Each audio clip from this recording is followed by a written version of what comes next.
up here at this front table, we have many of our friends from the Haskins Commission. Mr. Hatcher, Mr. Schinkel, it's great to have all of you guys here. I'd like to have the entire Haskins Commission stand up for a round of applause.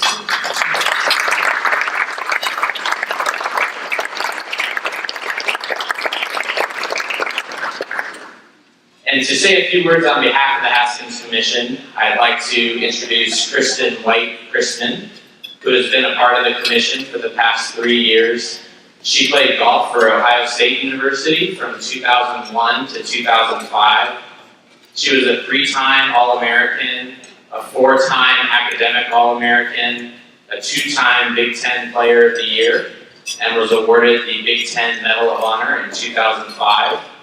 Kristen now lives in Columbus, Ohio, and works for Diamond Hill Capital Management, one of our sponsors of the dinner this evening. Let's everyone please give a round of applause to Ms. Kristen Christman.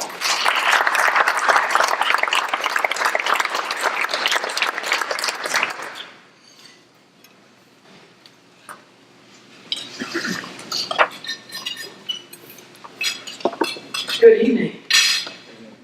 Thank you, Casey. On behalf of everyone on the Haskins Commission, we're thrilled to be here in Minnesota this year, and so grateful to 3M for serving as host at this very impressive innovation center, and certainly also for your ongoing support as title sponsor of the Annika Award. I want to also thank the coaches and the teams for being here, making an effort to be here with us. We think this is a very unique and special event in college golf, and we're so glad that you're here to be a part of this tournament and this program tonight with us. Much gratitude also goes out to Golf Week and everything Golf Week does to support us throughout the year, and certainly to Annika and the Foundation for your continued enthusiastic support and partnership as we reach the finish line of our 4th year in presenting this award.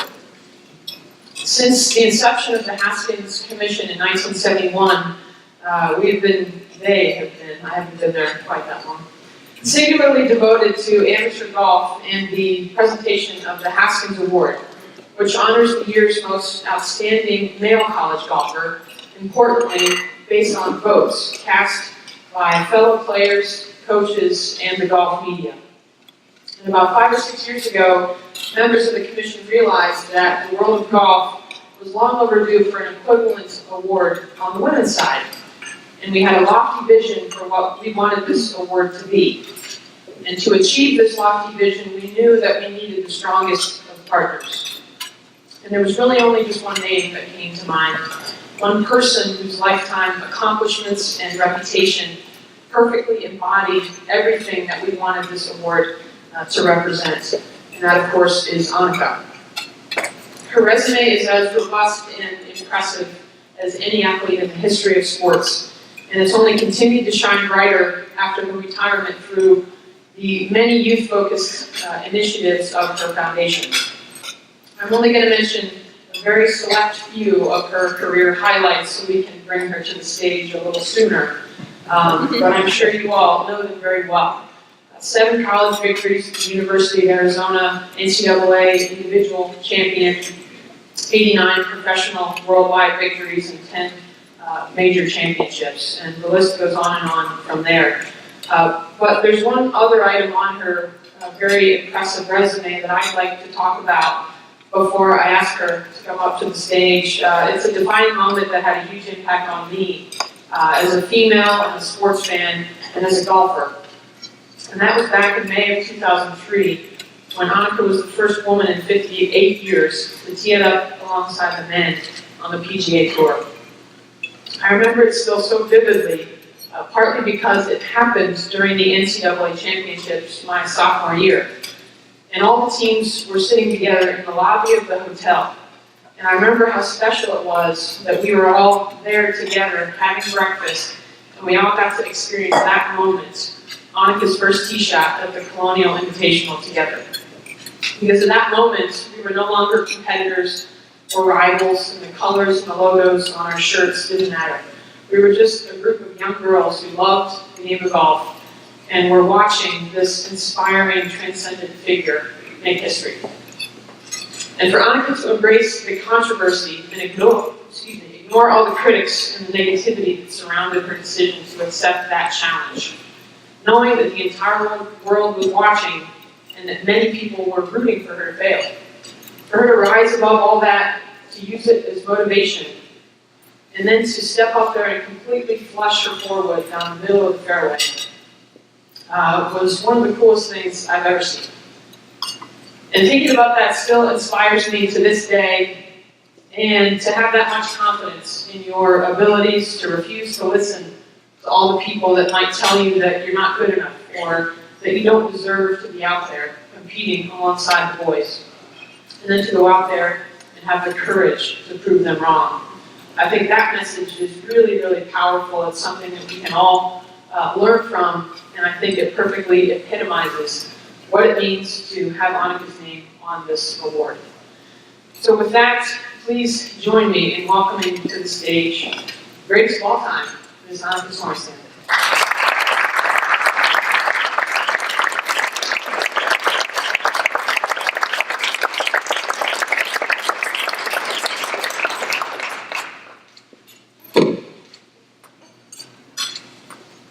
Thank you.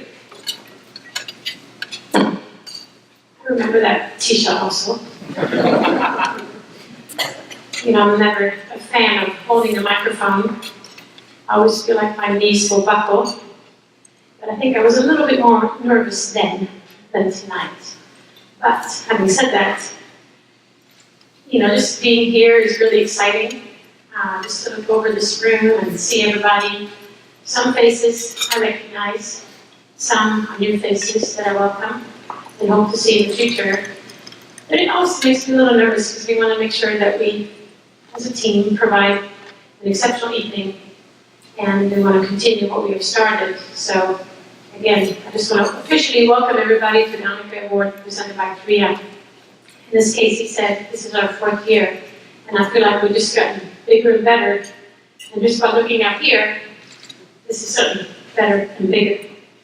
So I want to start by thanking, obviously, Kristen and your team, Haskins Commission.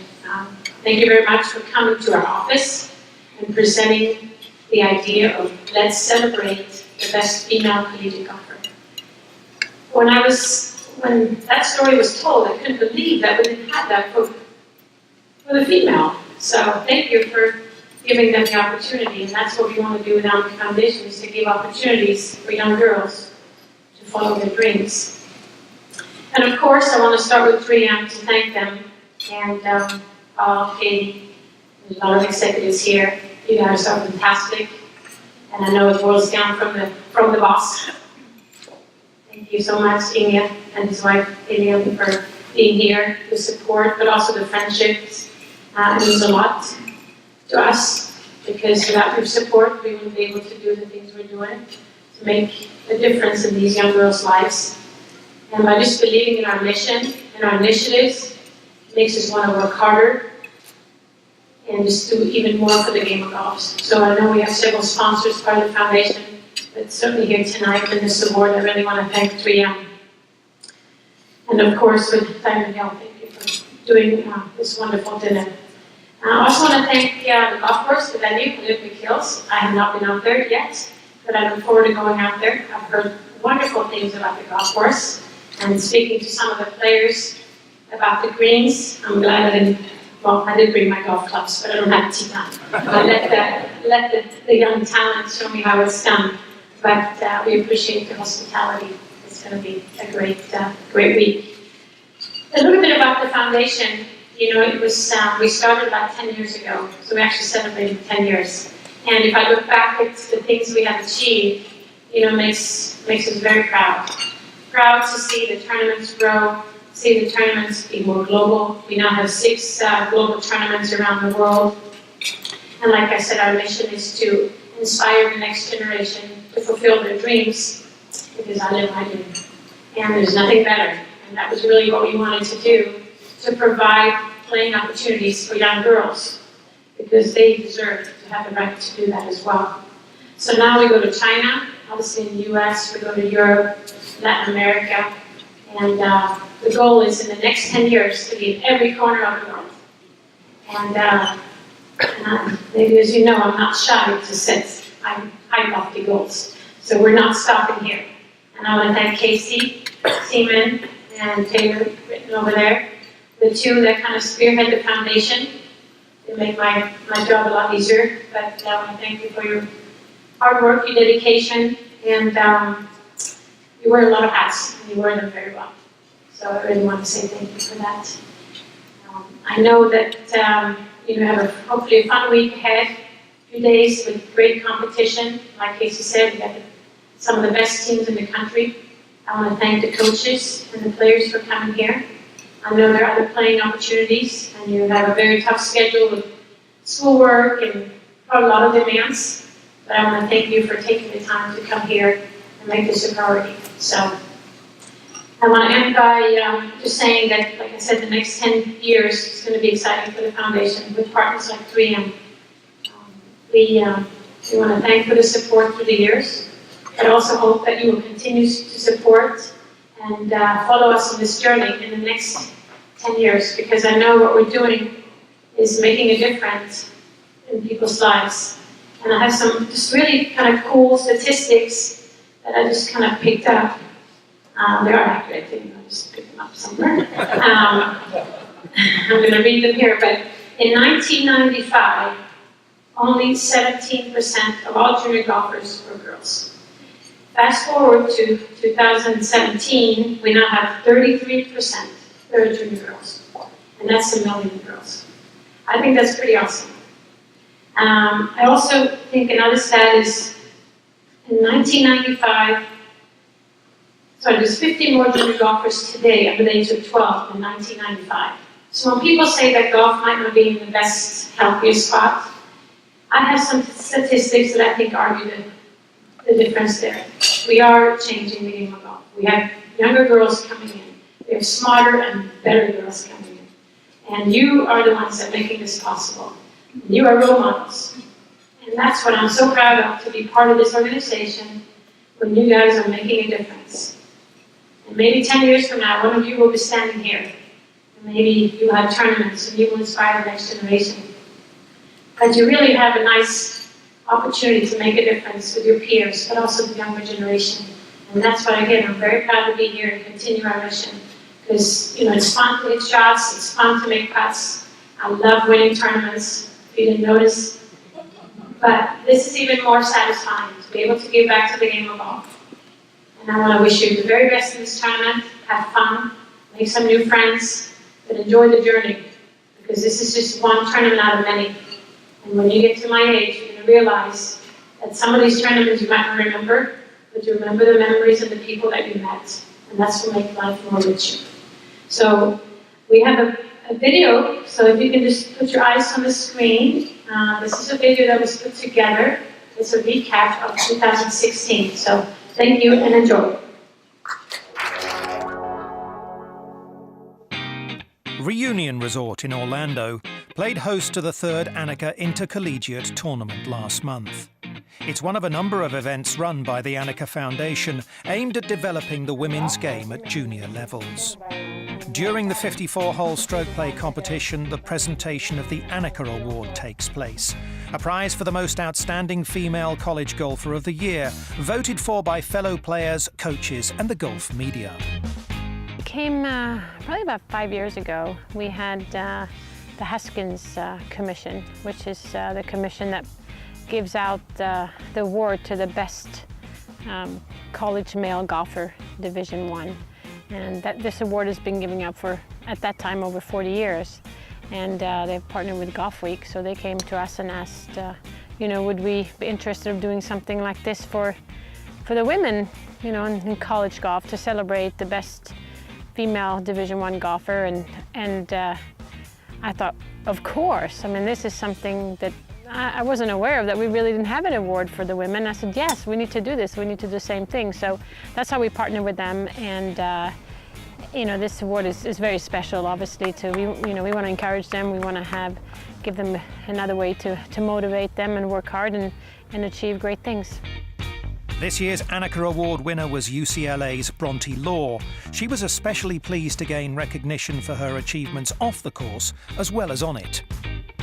The fact that it's voted for by your peers, it means that they respect you, and that's something that I think is really important. Not only do you play good golf, but you're respected by the players and the coaches around you, because to have people respect me for the person I am is very important. Almost before my golf, really, and to have that and to know that, it makes me very happy.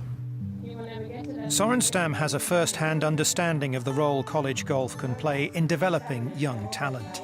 Aged 19, she made a decision to leave her native Sweden and start a life more than 5,000 miles away. When I got the opportunity to go to University of Arizona in Tucson, it changed my career, just because I got to play golf all year round, but still be able to combine it with an education and a school. And I thought it doesn't get much better than that. And so when I moved over in 1990, it was quite the change, because obviously moving 1,000 miles away, but then just to start being on your own and learning a new culture and learning a new language, and it makes you grow as a person. You learn a lot, and it's really the beginning of adulthood, in a sense that you got to start making some decisions, take some responsibility, but also getting the opportunity and the experiences you need for the future. This event is one of many that the Annika Foundation runs around the world. Apart from the competition, the girls also have a chance to learn from the 10-time major winner, who's happy to give her time to help the next generation of female golfers. They're in such a crucial time of their life. There's a lot of decisions to be made, and some of them might feel scary, and some of them really don't know what to do. So for me, it's just about sharing my knowledge, giving back, and hope they can feel the passion that I have, but also being available for them, and tell them that we all make mistakes, but if you just learn a little bit, ask the right questions, and take your time, you're gonna be successful. This year's tournament was played out across 3 days of perfect golf conditions on the Watson course at Reunion. Team honours went to the defending champions, the University of Southern California, who overturned a 7-shot deficit on the final day. The individual winner was Mexican Maria Fassi from the University of Arkansas, who didn't realise as she holed out that she just sunk the winning putt. I knew I won when my teammates congratulated me. I was focused on doing my thing, as I'm always. I was just trying to make as much birdies as I could and as less bogeys as I could. It was working out pretty good. I had a good start with 3 birdies, so that kind of helped me just kind of go with the round, and I was really confident, and I had a really good back nine as well, so I'm just really happy for that. And it's crazy, but I never realized that I was leading or anything like that.